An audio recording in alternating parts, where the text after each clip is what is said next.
شروع اللہ کے نام سے جو بڑا مہربان نہایت رحم والا ہے۔ سب تعریف خدا ہی کو ہے جس نے اپنے بندے محمد صلی اللہ علیہ وآلہ وسلم پر یہ کتاب نازل کی اور اس میں کسی طرح کی کجی اور پیچیدگی نہ رکھی، بلکہ سیدھی اور سلیس اتاری، تاکہ لوگوں کو عذاب سخت سے جو اس کی طرف سے آنے والا ہے ڈرائے، اور مومنوں کو جو نیک عمل کرتے ہیں خوشخبری سنائے کہ ان کے لیے ان کے کاموں کا نیک بدلہ یعنی بہشت ہے جس میں وہ ابد الآباد رہیں گے، اور ان لوگوں کو بھی ڈرائے جو کہتے ہیں کہ خدا نے کسی کو بیٹا بنا لیا ہے، ان کو اس بات کا کچھ بھی علم نہیں اور نہ ان کے باپ دادا ہی کو تھا، یہ بڑی سخت بات ہے جو ان کے منہ سے نکلتی ہے، اور کچھ شک نہیں کہ یہ جو کچھ کہتے ہیں محض جھوٹ ہے۔ اے پیغمبر صلی اللہ علیہ وآلہ وسلم، اگر یہ اس کلام پر ایمان نہ لائیں تو شاید تم ان کے پیچھے رنج کر کر کے اپنے تئیں ہلاک کر دو گے۔ جو چیز زمین پر ہے ہم نے اس کو زمین کے لیے آرائش بنایا ہے تاکہ لوگوں کی آزمائش کریں کہ ان میں کون اچھے عمل کرنے والا ہے،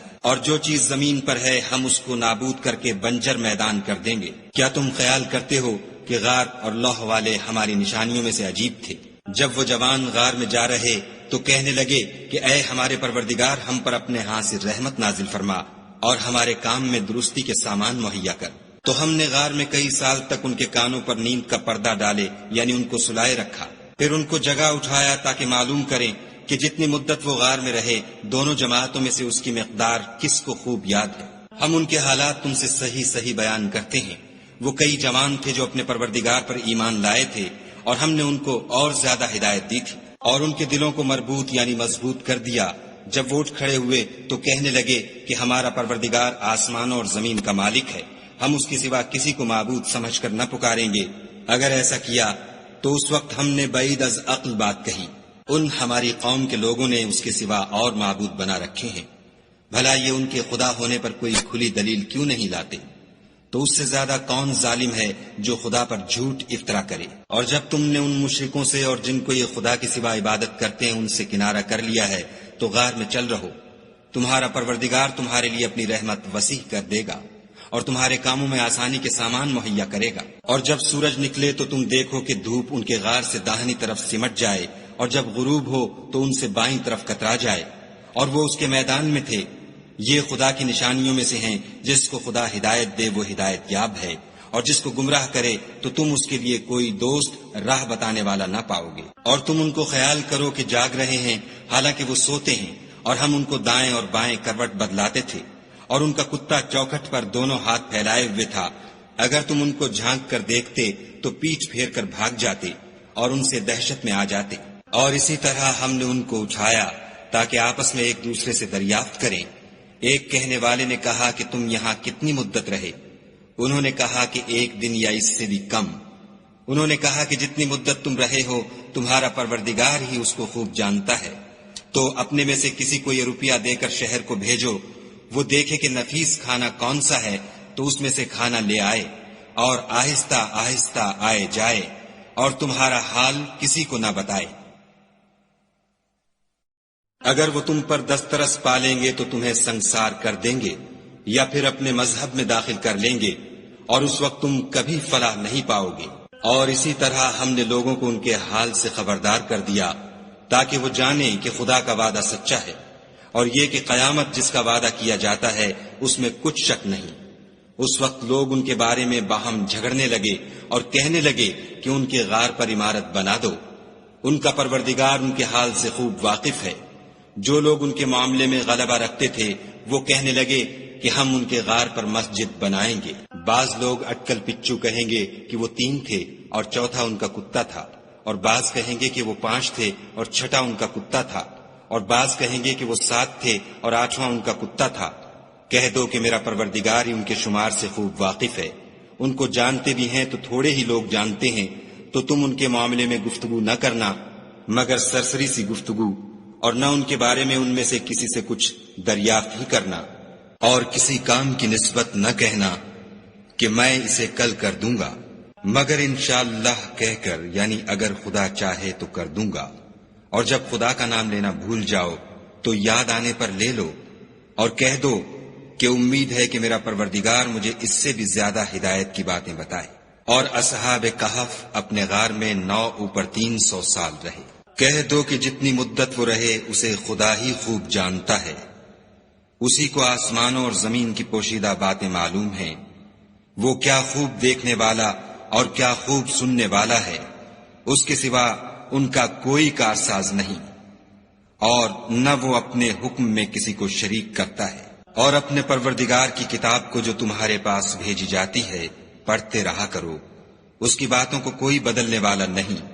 اور اس کے سوا تم کہیں پناہ بھی نہیں پاؤ گے۔ اور جو لوگ صبح و شام اپنے پروردگار کو پکارتے اور اس کی خوشنودی کے طالب ہیں، ان کے ساتھ صبر کرتے رہو، اور تمہاری نگاہیں ان میں سے گزر کر اور طرف نہ دوڑیں کہ تم آرائش زندگانی دنیا کے خاص گار ہو جاؤ۔ اور جس شخص کے دل کو ہم نے اپنی یاد سے غافل کر دیا ہے اور وہ اپنی خواہش کی پیروی کرتا ہے اور اس کا کام حد سے بڑھ گیا ہے، اس کا کہا نہ ماننا، اور کہہ دو کہ لوگو یہ قرآن تمہارے پروردگار کی طرف سے برحق ہے، تو جو چاہے ایمان لائے اور جو چاہے کافر رہے۔ ہم نے ظالموں کے لیے دوزخ کی آگ تیار کر رکھی ہے جس کی قناتیں ان کو گھیر رہی ہوں گی، اور اگر فریاد کریں گے تو ایسے کھولتے ہوئے پانی سے ان کی داد رسی کی جائے گی جو پگھلے ہوئے تانبے کی طرح گرم ہوگا، اور جو منہوں کو بھون ڈالے گا ان کے پینے کا پانی بھی برا اور آرام گاہ بھی بری۔ اور جو ایمان لائے اور کام بھی نیک کرتے رہے تو ہم نیک کام کرنے والوں کا اجر ضائع نہیں کرتے۔ ایسے لوگوں کے لیے ہمیشہ رہنے کے باغ ہیں جن میں ان کے محلوں کے نیچے نہریں بہ رہی ہیں، ان کو وہاں سونے کے کنگن پہنائے جائیں گے، اور وہ باریک دیبا اور اطلس کے سبز کپڑے پہنا کریں گے،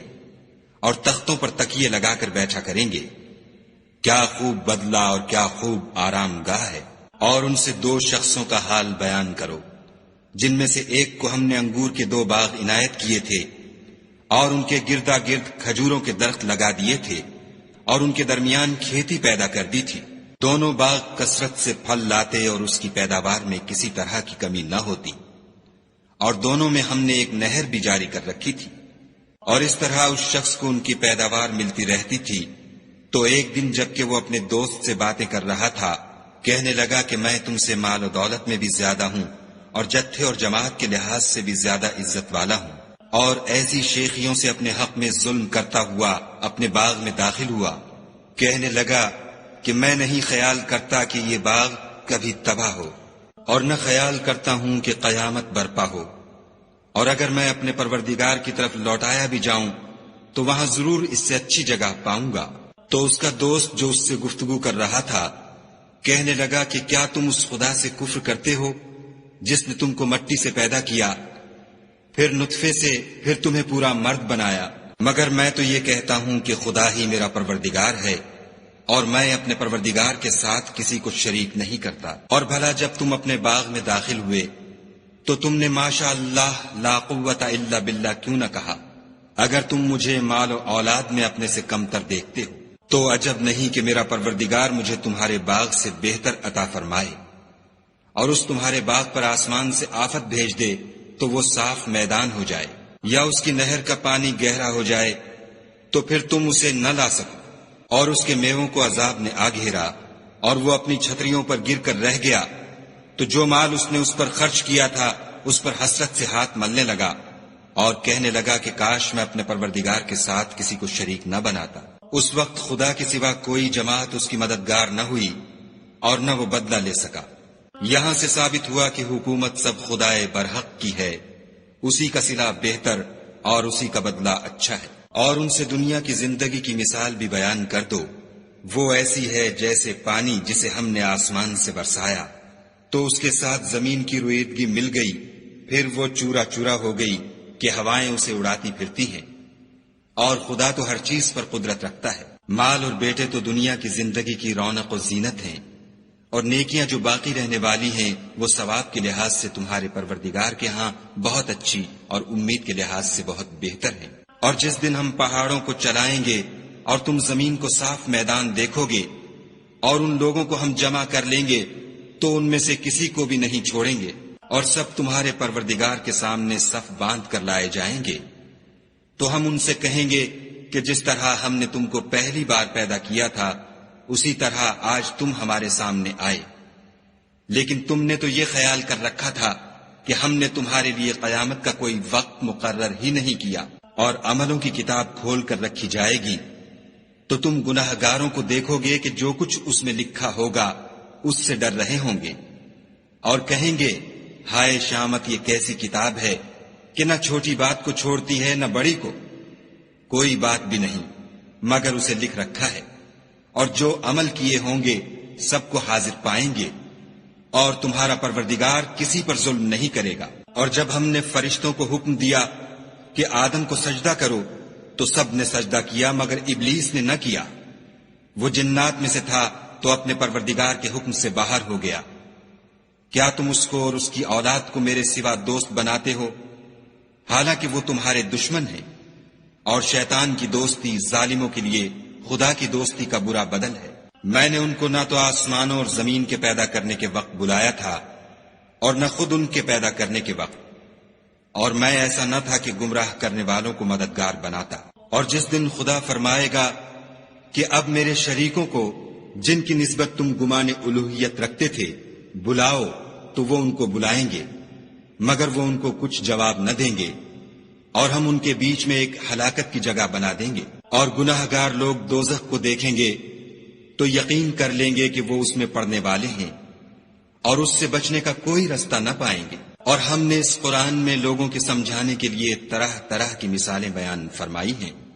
لیکن انسان سب چیزوں سے بڑھ کر جھگڑالو ہے۔ اور لوگوں کے پاس جب ہدایت آ گئی تو ان کو کس چیز نے منع کیا کہ ایمان لائیں اور اپنے پروردگار سے بخشش مانگیں، بجز اس کے کہ اس بات کے منتظر ہوں کہ انہیں بھی پہلوں کا سا معاملہ پیش آئے یا ان پر عذاب سامنے موجود ہو۔ اور ہم جو پیغمبروں کو بھیجا کرتے ہیں تو صرف اس لیے کہ لوگوں کو خدا کی نعمتوں کی خوشخبریاں سنائیں اور عذاب سے ڈرائیں، اور جو کافر ہیں وہ باطل کی سند سے جھگڑا کرتے ہیں تاکہ اس سے حق کو پھسلا دیں، اور انہوں نے ہماری آیتوں کو اور جس چیز سے ان کو ڈرایا جاتا ہے ہنسی بنا لیا۔ اور اس سے ظالم کون جس کو اس کے پروردگار کے کلام سے سمجھایا گیا تو اس نے اس سے منہ پھیر لیا، اور جو اعمال وہ آگے کر چکا اس کو بھول گیا۔ ہم نے ان کے دلوں پر پردے ڈال دیے کہ اسے سمجھ نہ سکیں، اور کانوں میں ثقل پیدا کر دیا ہے کہ سن نہ سکیں، اور اگر تم ان کو رستے کی طرف بلاؤ تو کبھی رستے پر نہ آئیں گے۔ اور تمہارا پروردگار بخشنے والا صاحب رحمت ہے، اگر وہ ان کے کرتوتوں پر ان کو پکڑنے لگے تو ان پر جھٹ عذاب بھیج دے، مگر ان کے لیے ایک وقت مقرر کر رکھا ہے کہ اس کے عذاب سے کوئی پناہ کی جگہ نہ پائیں گے۔ اور یہ بستیاں جو ویران پڑی ہیں، جب انہوں نے کفر سے ظلم کیا تو ہم نے ان کو تباہ کر دیا، اور ان کی تباہی کے لیے ایک وقت مقرر کر دیا تھا۔ اور جب موسیٰ نے اپنے شاگرد سے کہا کہ جب تک میں دو دریاؤں کے ملنے کی جگہ نہ پہنچ جاؤں ہٹنے کا نہیں، خواہ برسوں چلتا رہوں۔ جب ان کے ملنے کے مقام پر پہنچے تو اپنی مچھلی بھول گئے، تو اس نے دریا میں سرنگ کی طرح اپنا رستہ بنا لیا۔ جب آگے چلے تو موسیٰ نے اپنے شاگرد سے کہا کہ ہمارے لیے کھانا لاؤ، اس سفر سے ہم کو بہت تکان ہو گئی ہے۔ اس نے کہا کہ بھلا آپ نے دیکھا کہ جب ہم نے پتھر کے پاس آرام کیا تھا تو میں مچھلی وہیں بھول گیا، اور مجھے آپ سے اس کا ذکر کرنا شیطان نے بھلا دیا، اور اس نے عجب طرح سے دریا میں اپنا رستہ لیا۔ موسیٰ نے کہا یہی تو وہ مقام ہے جسے ہم تلاش کرتے تھے۔ تو وہ اپنے پاؤں کے نشان دیکھتے دیکھتے لوٹ گئے۔ وہاں انہوں نے ہمارے بندوں میں سے ایک بندہ دیکھا جس کو ہم نے اپنے ہاں سے رحمت یعنی نبوت یا نعمت ولایت دی تھی، اور اپنے پاس سے علم بخشا تھا۔ موسیٰ نے ان سے جن کا نام خضر تھا کہا کہ جو علم خدا کی طرف سے آپ کو سکھایا گیا ہے، اگر آپ اس میں سے مجھے کچھ بھلائی کی باتیں سکھائیں تو میں آپ کے ساتھ رہوں۔ خضر نے کہا کہ تم میرے ساتھ رہ کر صبر نہیں کر سکو گے، اور جس بات کی تمہیں خبر ہی نہیں اس پر صبر کر بھی کیوں کر سکتے ہو؟ موسیٰ نے کہا خدا نے چاہا تو آپ مجھے صابر پائیے گا، اور میں آپ کے ارشاد کے خلاف نہیں کروں گا۔ خضر نے کہا اگر تم میرے ساتھ رہنا چاہو تو شرط یہ ہے مجھ سے کوئی بات نہ پوچھنا جب تک میں خود اس کا ذکر تم سے نہ کروں۔ تو دونوں چل پڑے، یہاں تک کہ جب کشتی میں سوار ہوئے تو خضر نے کشتی کو پھاڑ ڈالا۔ موسیٰ نے کہا کیا آپ نے اس کو اس لیے پھاڑا ہے کہ سواروں کو غرق کر دے؟ یہ تو آپ نے بڑی عجیب بات کی۔ خضر نے کہا کیا میں نے نہیں کہا تھا کہ تم میرے ساتھ صبر نہ کر سکو گے؟ موسیٰ نے کہا کہ جو بھول مجھ سے ہوئی اس پر مواخذہ نہ کیجیے، اور میرے معاملے میں مجھ پر مشکل نہ ڈالیے۔ پھر دونوں چلے، یہاں تک کہ رستے میں ایک لڑکا ملا تو خضر نے اسے مار ڈالا، موسیٰ نے کہا کہ آپ نے ایک بے گناہ شخص کو ناحق بغیر قصاص کے مار ڈالا، یہ تو آپ نے بری بات کی۔ خضر نے کہا کیا میں نے نہیں کہا تھا کہ تم سے میرے ساتھ صبر نہیں ہو سکے گا؟ انہوں نے کہا کہ اگر میں اس کے بعد پھر کوئی بات پوچھوں یعنی اعتراض کروں تو مجھے اپنے ساتھ نہ رکھیے گا کہ آپ میری طرف سے عذر کے قبول کرنے میں غایت کو پہنچ گئے۔ پھر دونوں چلے یہاں تک کہ ایک گاؤں والوں کے پاس پہنچے اور ان سے کھانا طلب کیا۔ انہوں نے ان کی ضیافت کرنے سے انکار کیا۔ پھر انہوں نے وہاں ایک دیوار دیکھی جو جھک کر گرا چاہتی تھی تو خضر نے اس کو سیدھا کر دیا۔ موسیٰ نے کہا کہ اگر آپ چاہتے تو ان سے اس کا معاوضہ لیتے تاکہ کھانے کا کام چلتا۔ خضر نے کہا کہ اب مجھ میں اور تم میں علیحدگی، مگر جن باتوں پر تم صبر نہ کر سکے میں ان کا تمہیں بھید بتائے دیتا ہوں کہ وہ جو کشتی تھی غریب لوگوں کی تھی جو دریا میں محنت کر کے یعنی کشتیاں چلا کر گزارا کرتے تھے، اور ان کے سامنے کی طرف ایک بادشاہ تھا جو ہر ایک کشتی کو زبردستی چھین لیتا تھا، تو میں نے چاہا کہ اسے عیب دار کر دوں تاکہ وہ اسے غصب نہ کر سکے۔ اور وہ جو لڑکا تھا اس کے ماں باپ دونوں مومن تھے، ہمیں اندیشہ ہوا کہ وہ بڑا ہو کر بد کردار ہوگا، کہیں ان کو سرکشی اور کفر میں نہ پھنسا دے، تو ہم نے چاہا کہ ان کا پروردگار اس کی جگہ ان کو اور بچہ عطا فرمائے جو پاک تینتی میں بہتر اور محبت میں زیادہ قریب ہو۔ اور وہ جو دیوار تھی سو 2 یتیم لڑکوں کی تھی جو شہر میں رہتے تھے، اور اس کے نیچے ان کا خزانہ مدفون تھا، اور ان کا باپ ایک نیک آدمی تھا، تو تمہارے پروردگار نے چاہا کہ وہ اپنی جوانی کو پہنچ جائیں اور پھر اپنا خزانہ نکالیں۔ یہ تمہارے پروردگار کی مہربانی ہے اور یہ کام میں نے اپنی طرف سے نہیں کیے، یہ ان باتوں کی حقیقت ہے جن پر تم صبر نہ کر سکے۔ اور تم سے ذوالقرنین کے بارے میں دریافت کرتے ہیں، کہہ دو کہ میں اس کا کسی قدر حال تمہیں پڑھ کر سناتا ہوں۔ ہم نے اس کو زمین میں بڑی دسترس دی تھی اور ہر طرح کا سامان عطا کیا تھا، تو اس نے سفر کا ایک سامان کیا، یہاں تک کہ جب سورج کے غروب ہونے کی جگہ پہنچا تو اسے ایسا پایا کہ ایک کیچڑ کی ندی میں ڈوب رہا ہے، اور اس ندی کے پاس ایک قوم دیکھی۔ ہم نے کہا ذوالقرنین تم ان کو خواہ تکلیف دو خواہ ان کے بارے میں بھلائی اختیار کرو، دونوں باتوں کی تم کو قدرت ہے۔ ذوالقرنین نے کہا کہ جو کفر و بد کرداری سے ظلم کرے گا اسے ہم عذاب دیں گے، پھر جب وہ اپنے پروردگار کی طرف لوٹایا جائے گا تو وہ بھی اسے بڑا عذاب دے گا، اور جو ایمان لائے گا اور عمل نیک کرے گا اس کے لیے بہت اچھا بدلہ ہے، اور ہم اپنے معاملے میں اس پر کسی طرح کی سختی نہیں کریں گے بلکہ اس سے نرم بات کہیں گے۔ پھر اس نے ایک اور سامان سفر کا کیا، یہاں تک کہ سورج کے طلوع ہونے کے مقام پر پہنچا تو دیکھا کہ وہ ایسے لوگوں پر طلوع کرتا ہے جن کے لیے ہم نے سورج کے اس طرف کوئی اوٹ نہیں بنائی تھی۔ حقیقت الحال یوں تھی، اور جو کچھ اس کے پاس تھا ہم کو سب کی خبر تھی۔ پھر اس نے ایک اور سامان کیا، یہاں تک کہ 2 دیواروں کے درمیان پہنچا تو دیکھا کہ ان کے اس طرف کچھ لوگ ہیں کہ بات کو سمجھ نہیں سکتے۔ ان لوگوں نے کہا کہ ذوالقرنین یاجوج اور ماجوج زمین میں فساد کرتے رہتے ہیں، بھلا ہم آپ کے لیے خرچ کا انتظام کر دیں کہ آپ ہمارے اور ان کے درمیان ایک دیوار کھینچ دیں۔ ذوالقرنین نے کہا کہ خرچ کا جو مقدور خدا نے مجھے بخشا ہے وہ بہت اچھا ہے، تم مجھے قوت بازو سے مدد دو، میں تمہارے اور ان کے درمیان ایک مضبوط اوٹ بنا دوں گا۔ تو تم لوہے کے بڑے بڑے تختے لاؤ۔ چنانچہ کام جاری کر دیا گیا، یہاں تک کہ جب اس نے دونوں پہاڑوں کے درمیان کا حصہ برابر کر دیا اور کہا کہ اب اسے دھونکو، یہاں تک کہ جب اس کو دھونک دھونک کر آگ کر دیا تو کہا کہ اب میرے پاس تانبا لاؤ کہ اس پر پگھلا کر ڈال دوں۔ پھر ان میں یہ قدرت نہ رہی کہ اس پر چڑھ سکیں اور نہ یہ طاقت رہی کہ اس میں نقب لگا سکیں۔ بولا کہ یہ میرے پروردگار کی مہربانی ہے، جب میرے پروردگار کا وعدہ آ پہنچے گا تو اس کو ڈھا کر ہموار کر دے گا، اور میرے پروردگار کا وعدہ سچا ہے۔ اس روز ہم ان کو چھوڑ دیں گے کہ روئے زمین پر پھیل کر ایک دوسرے میں گھس جائیں گے، اور سور پھونکا جائے گا تو ہم سب کو جمع کر لیں گے، اور اس روز جہنم کو کافروں کے سامنے لائیں گے جن کی آنکھیں میری یاد سے پردے میں تھیں اور وہ سننے کی طاقت نہیں رکھتے تھے۔ کیا کافر یہ خیال کرتے ہیں کہ وہ ہمارے بندوں کو ہمارے سوا اپنا کارساز بنائیں گے تو ہم خفا نہیں ہوں گے؟ ہم نے ایسے کافروں کے لیے جہنم کی مہمانی تیار کر رکھی ہے۔ کہہ دو کہ ہم تمہیں بتائیں جو عملوں کے لحاظ سے بڑے نقصان میں ہیں، وہ لوگ جن کی صحیح دنیا کی زندگی میں برباد ہو گئی اور وہ یہ سمجھے ہوئے ہیں کہ اچھے کام کر رہے ہیں۔ یہ وہ لوگ ہیں جنہوں نے اپنے پروردگار کی آیتوں اور اس کے سامنے جانے سے انکار کیا تو ان کے اعمال ضائع ہو گئے، اور ہم قیامت کے دن ان کے لیے کچھ بھی وزن قائم نہیں کریں گے۔ یہ ان کی سزا ہے یعنی جہنم، اس لیے کہ انہوں نے کفر کیا اور ہماری آیتوں اور ہمارے پیغمبروں کی ہنسی اڑائی۔ جو لوگ ایمان لائے اور عمل نیک کیے ان کے لیے بہشت کے باغ مہمانی ہوں گے، ہمیشہ ان میں رہیں گے اور وہاں سے مکان بدلنا نہ چاہیں گے۔ کہہ دو کہ اگر سمندر میرے پروردگار کی باتوں کے لکھنے کے لیے سیاہی ہو تو قبل اس کے کہ میرے پروردگار کی باتیں تمام ہوں سمندر ختم ہو جائے، اگرچہ ہم ویسا ہی اور اس کی مدد کو لائیں۔ کہہ دو کہ میں تمہاری طرح کا ایک بشر ہوں، البتہ میری طرف وہی آتی ہے کہ تمہارا معبود وہی ایک معبود ہے۔ تو جو شخص اپنے پروردگار سے ملنے کی امید رکھے چاہیے کہ عمل نیک کرے اور اپنے پروردگار کی عبادت میں کسی کو شریک نہ بنائے۔